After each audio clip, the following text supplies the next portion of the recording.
Been a pretty crazy month. We had intentions to do all these things to get to know Tucson. There was some confusion. A little unsettling. Yeah. To know there's confusion right before he's going into surgery. I couldn't do it. I had to get help. Look at that. I had to do my breathing. Calm down. We're in the rattlesnake area. There's a lot of trouble in Tucson.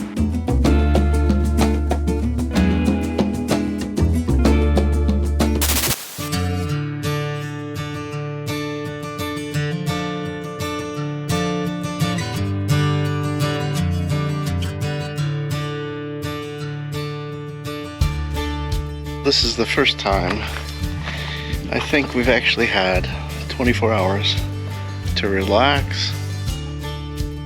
Oh, it's been a beautiful day, but it is time to pack up because tomorrow we're leaving.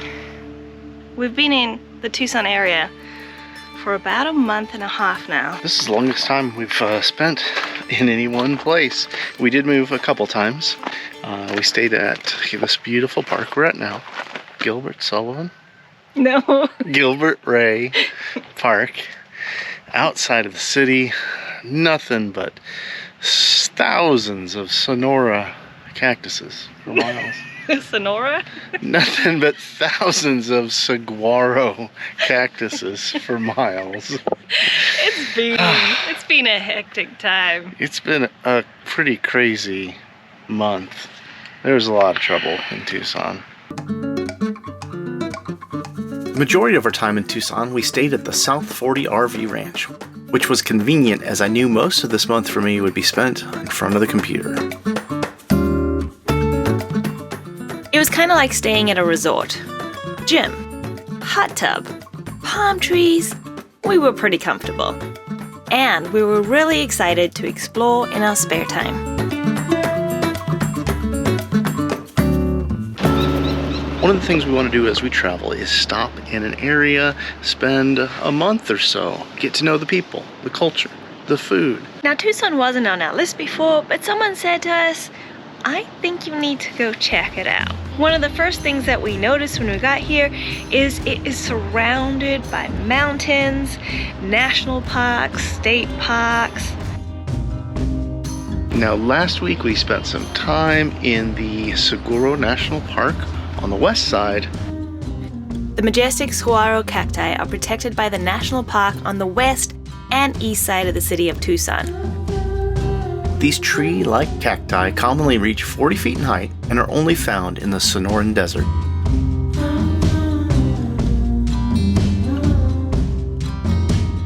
The petroglyphs on these rocks are from the Hohokam. Hohokam. There's a lot of symbols, like round circles. Very curious what it means. I guess they don't really know. We said we were just gonna go for a drive around the park. I'm totally not dressed for this. We're in the rattlesnake area. Another day we traveled to the Saguaro National Park East to see what the difference could be. The west side park and the east side park are similar in that they both have like a loop that you drive around, and then there's lots of scenic overlooks just like this that you can stop at and trails you can walk on. They are both beautiful, but I think I prefer the west side. I don't know if there's a east side, west side rivalry. Are you from Tucson? Comment below. It's not what you expect from like a desert. It's actually really green. There's so many plants and cactus. It may be green, but it sure feels like everything wants to kill you out here. Everything's so spiky. The saguaro cacti are really impressive in person. I don't think video or photos kind of do them justice. So maybe this cactus montage will help you get the feeling of it.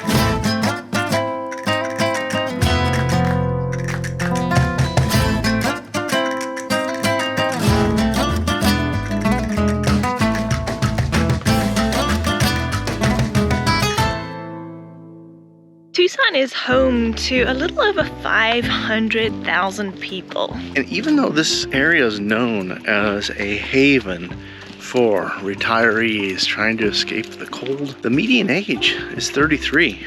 And the other thing that we were really surprised by about Tucson is that this is a foodie's paradise. Tucson won the Gastronomy Award in 2017, and there is all kinds of great food here. Now, we normally cook a lot of our meals at home, but when we heard that, we decided it was time to taste Tucson. We are trying our first Sonora hot dog. This is one of those foods you have to try when you're in Tucson. it's not what we normally would eat. Definitely not. But, you know, when in Rome. We were told today by a local, if you see a food truck, stop, because they're all good. It's a beef hot dog wrapped in bacon, served in a Mexican bolillo bun, topped with pinto beans, tomato, jalapeno sauce, mustard, and mayonnaise. Sorry, Tucsonans, it was not my favorite food, but fun to try. I, on the other hand, loved it, which is weird because I normally hate hot dogs. But the chili guerrero got a big thumbs up from both of us. Oh, wow. We tried Tucson staples, e.g.'s Benedicted banh mi sandwiches. Ooh, that's cilantro. Yum. And banh mi fries. and Chinese noodles from Noodleholics.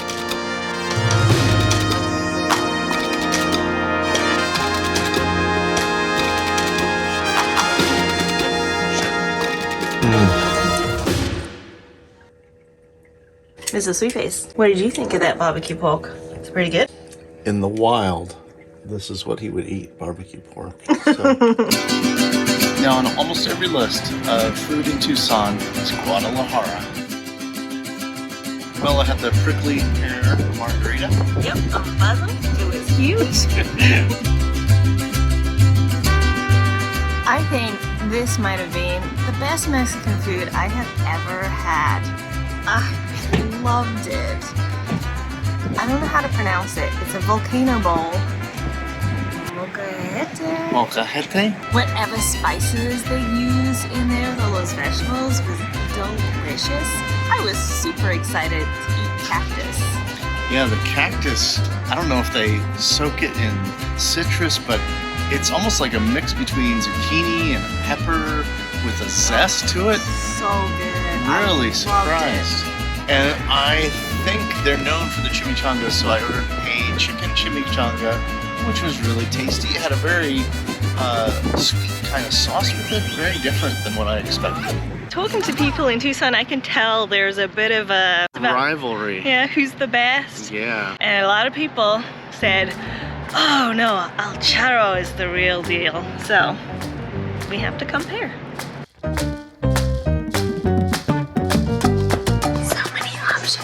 I had two very different meals at each place and I don't know how to compare them. I had a chicken stuffed tamale. It was delicious. Tamale, rice, chicken, this creamy garlicky sauce, and then a bunch of vegetables. It was so good. It was really marvelous. But it was very different from the other meal. If I'd have to choose, I would choose Guadalajara. Yeah, but I think if you're looking for something special, get Different. that chicken tamale Yeah. here at El Charro. I ordered a pork chimichanga, which was the same thing I ordered at Guadalajara, or at least I thought. It seems here, I didn't continue reading. I had to keep adding more and more things, so I just got a fried burrito. The pork was good. Unfortunately, I found a little piece of dishwasher scrubbing. Steel brush. Yeah, but the waitress, she took the chimichanga off her bill and she gave us probably the best dessert we've had in Tucson. Totally. Delicious flan. Oh. Loved it. El Charro redeemed itself again with the flan. And honestly, between Guadalajara and El Charro, I would go back to both to try some other food. The reason we didn't move around a whole lot over the last month or so is because I had so much work to do. It was literally days on end of me sitting at the computer, and it would have been really stressful to have to be moving every couple days or even every week at that point. I also needed to go to the doctor.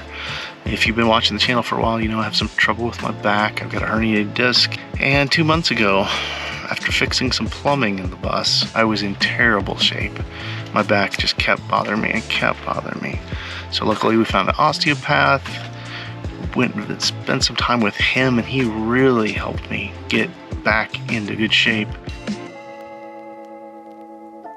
It's a well-known thing that there's like a lot of transitional type energy here in Arizona, especially in Sedona and some of those places. And people come here to change, to get what they need and go off to wherever they need.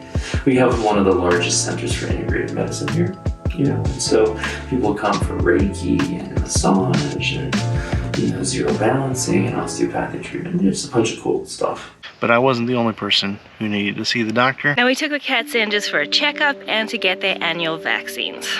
They weren't showing any signs of anything being wrong, but it turned out there was something wrong. It's okay, buddy. When we took Mr. Sweetface and he had his checkup, that he's got some really bad gums and teeth. They're gonna take him in early this morning. They're gonna put him under, clean his teeth, and if they think it's bad, they might take out 3 of his teeth. From that, hopefully they'll be able to tell if he has a disease that's common in cats. His gums are really red, and so it could be because he's got a lot of tartar on his teeth and his teeth are decaying. But it also could be stomatitis, which causes the very red gums, which is a terrible cat disease. We're just taking it step by step. Yeah. Are you hungry, buddy? It's a tough day for a little kitty. He's been fasting. He's hungry and he doesn't know what's about to happen. They want us to just drop him off, leave him all day, so even when he comes out of anesthesia and teeth cleaning, they just keep an eye on him. It's gonna be a rough time for everybody today. Okay, big boy. Can you get in your bag for me? Oh, I know. Okay. Good boy. Oh, look at his tail. Good boy. Oh, I know. Okay. You ready to go? Yeah. So the reason Mella's so concerned, and me as well, is because 10% of cats get stomatitis, and Mella's had a cat who had stomatitis, which is basically the cat's immune system is fighting against itself. It's like it's allergic to its own plaque in its teeth. It has swelling in its tissue, gums, stomach, esophagus. Eventually, the cats just can't survive. Okay.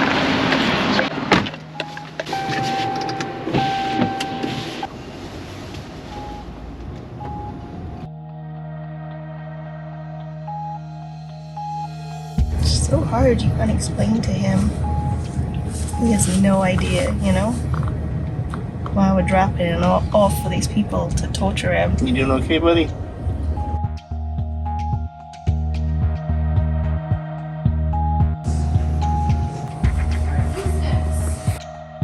There's a little bit of confusion here.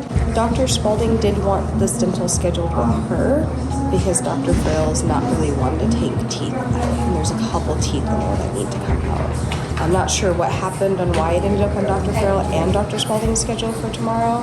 So it's up to you guys what you want to do. Can you give us a minute just to talk about it?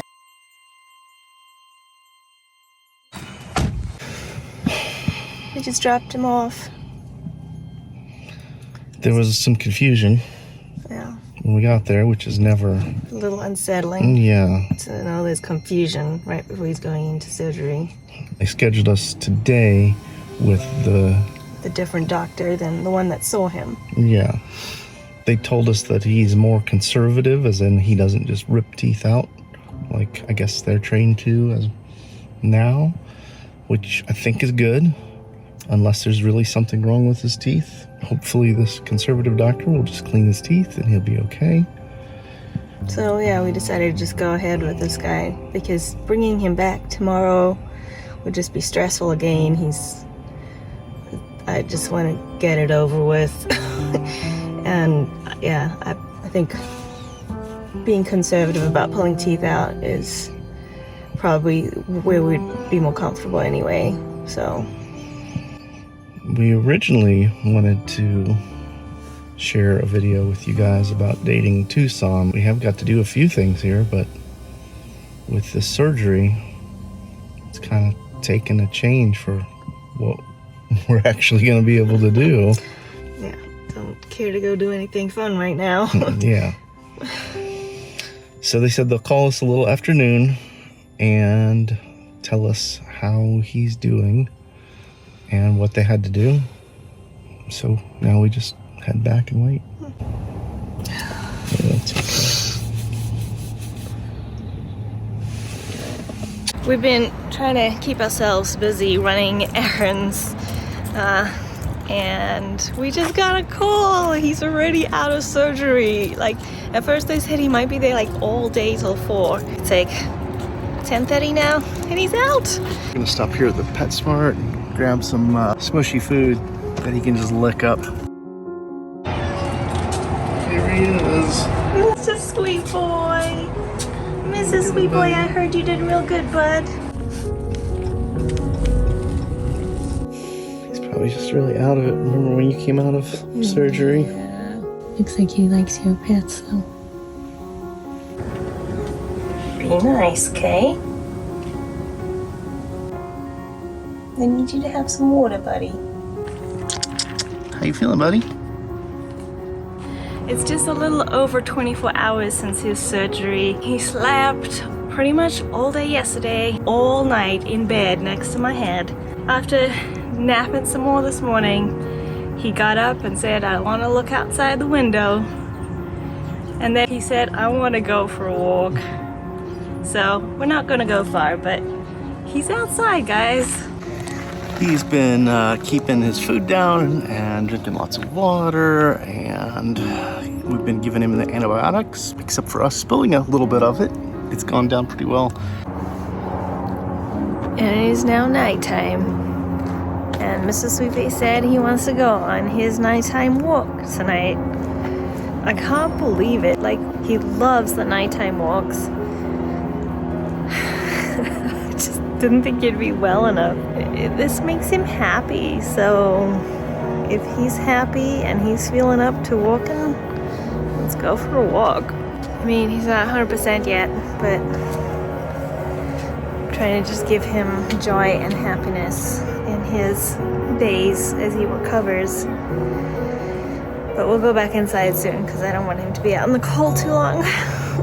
But he's having such a good time. Cats are so resilient. Like, I just can't even believe that he's doing so good. It was just yesterday that he had surgery. Like, it's amazing. Hey, big boy, I want to get you home soon. It's getting cold. We should go back home. Mister, we should go back home. Yeah, it's cold. We should go back home, buddy. We need to go back inside and get warm. Our time in Tucson has been hectic, and our time at this RV park is up. But it's been super convenient to be in the city to get all the things done that we needed to. Haven't quite finished doing all the things we need to, so we're actually gonna go stay in a campground just outside of Tucson that we really like. We've been there before, we loved it, and we can still easily hop into Tucson to do the few things that we still want to do. And we are here at the Gilbert Ray Campground in Tucson Mountain Park. Happy to be back here? Yeah, it's fun to be back here. A familiar place. Makes it a little less stressful because you kind of know where you're going. And we love it here. Yeah. I mean, look at this. What do you think? That's my kind of view.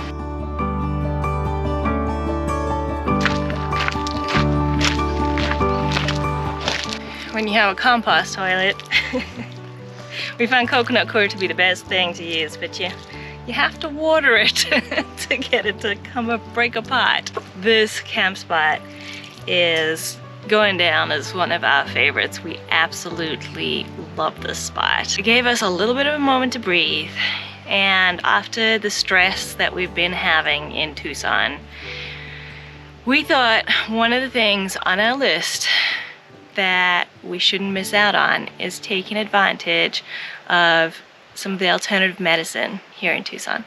I think we need some relaxation, so we're gonna do something we've never done before. We're gonna try a flotation tank. 75 minutes.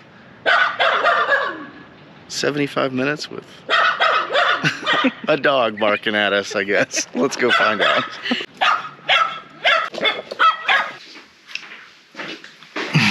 I'm Kaylin Wolf, and I'm the owner of Cloud9 Flotation. This is Kai, our reception dog. I've been doing flotation therapy for over 38 years. We have 2 float tanks.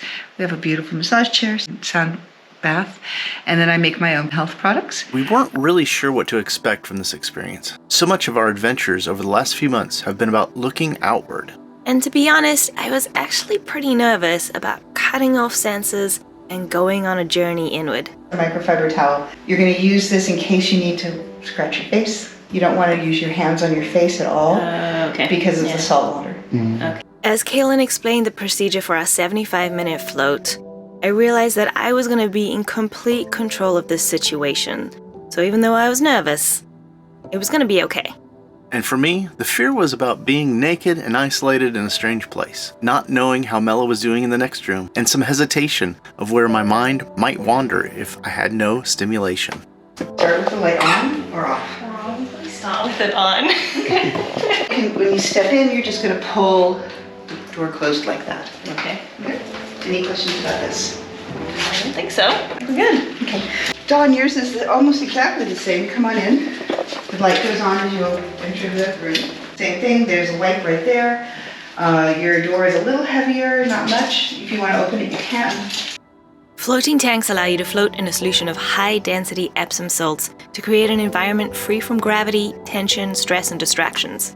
Users of flotation therapy report ease of mental anxiety, improvements in moods, and relief of muscle tension and pain. But some report experiencing hallucinations, such as visions or seeing a star-covered sky on a cloudless night.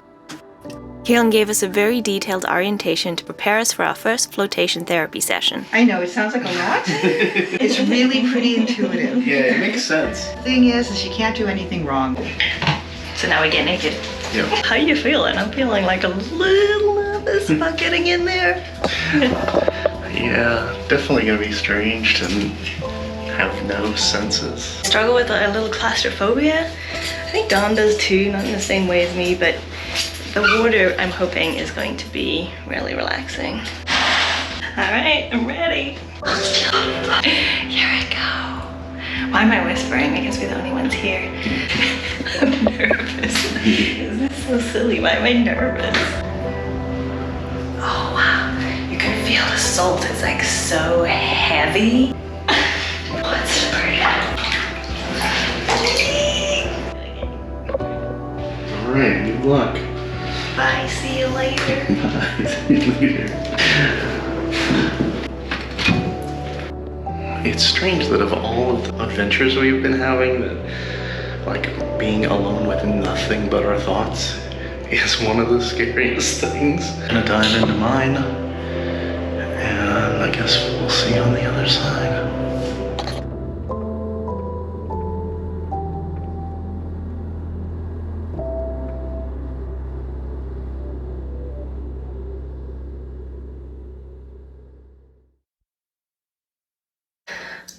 I couldn't do it. I had to get out.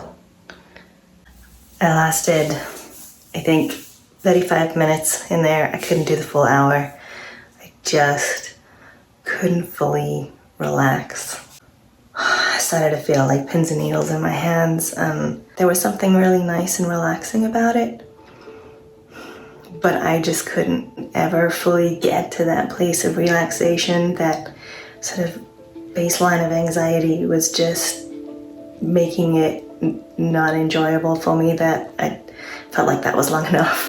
You can see I am covered in salt. It's just caked on. It's really weird. The floating experience is really nice. I think it's something that I would have to do multiple times until my body learned that it was safe. It wasn't so much the door. I knew I could open the door and get out if I wanted to, so I didn't feel like propping the door open would help. I don't know. It was tough for me. Don's still in there though, so I hope he's enjoying it.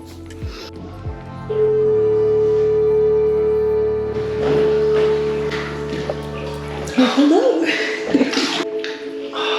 Hi. How you doing?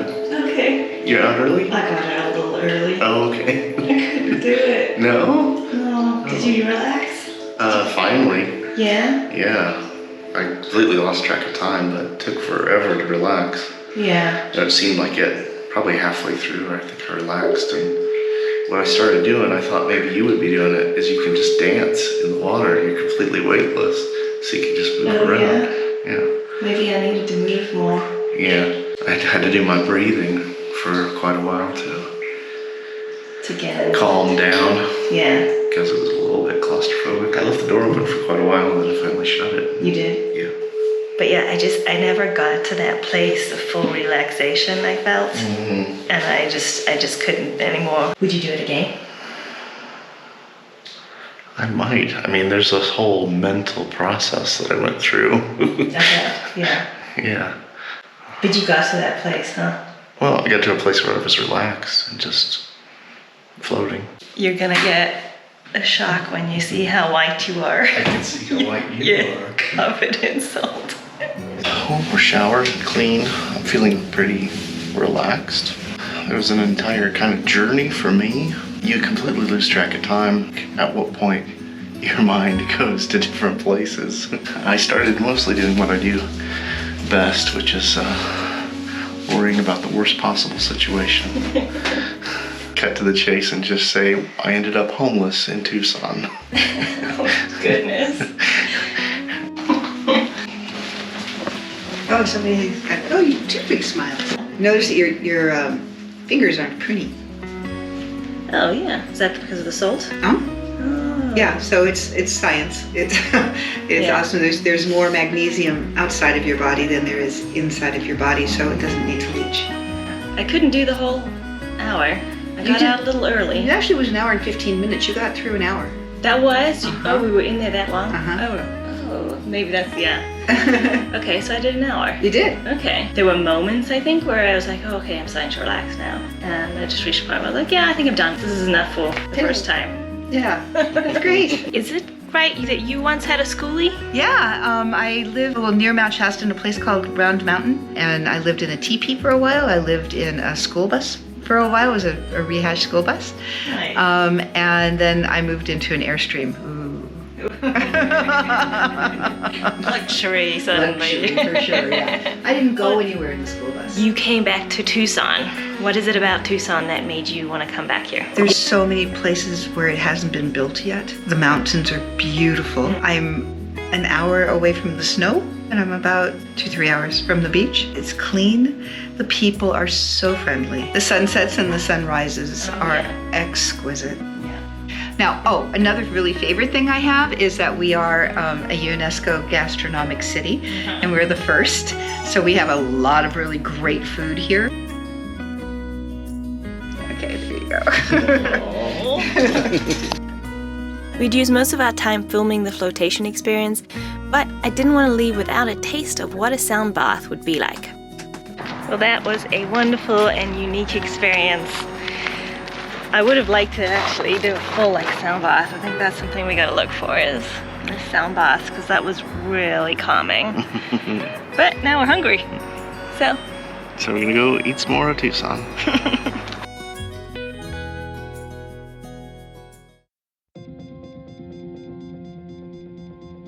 we asked everybody, what is the one thing we should make sure we don't miss out on in Tucson? And they all said, the Desert Museum. The Desert Museum is not like a regular museum. It's a very interactive experience. There are some buildings with things indoors, but there's also a bunch outdoors. Like right now we're on this loop.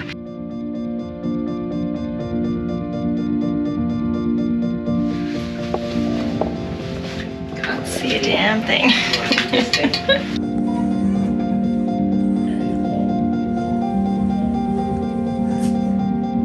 There's this beautiful fossil and gem exhibit just showing the gems in their natural form.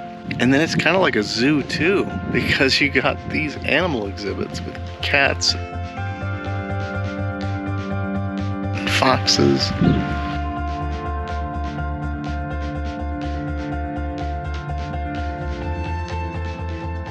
There's a coyote, oh, right there. Look at that. There's another one over there. Can you see the other guy? Oh yeah. It's a great experience to get to learn more about the area, the animals that are here, and the geology, and the history as well.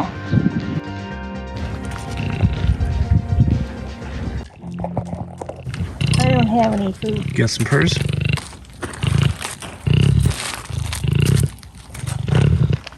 There's so many animals that I've wanted to see here, and I've only seen coyotes in the wild, so this is a great opportunity to actually come and see them. I've never seen a javelina before. Oh, it looks like they ate the... Oh, he uses it to sharpen. Now we understand why this is the most recommended attraction in Tucson. There's something for all ages. And we would recommend you move this to the front of your Tucson trip, as we learned about the landscape and natural wildlife in the area. It could make the rest of your visit even more enjoyable.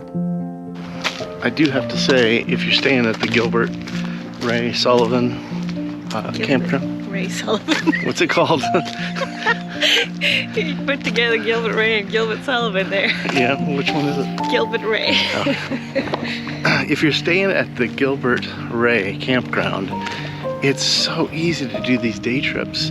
It's like a 5-minute drive to get over to the Sonora Desert Museum. And the Saguaro West, which was our favorite of the national parks. Yep. So great place to just camp out for a week and hit some of these attractions for sure. And it doesn't take long to get into the city. You know, half an hour, 20 minutes, half an hour at most. Oh, now you have to sit. Come, sit.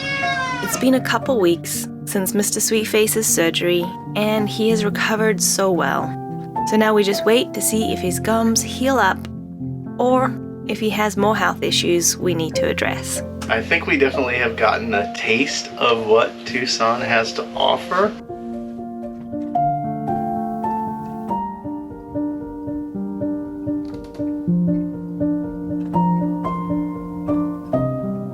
In total, we spent about 6 weeks in the Tucson area.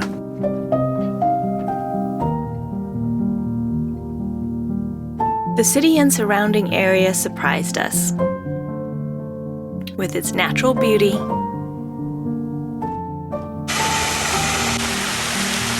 and conservation. There's a lot we got to see, and still more things we'd love to do. Being familiar with the city now, we're looking forward to exploring more next time we pass this way. But as winter's firmly taken hold, we're looking forward to our next adventure. Heading to the snowbird paradise that is Quartzsite, Arizona.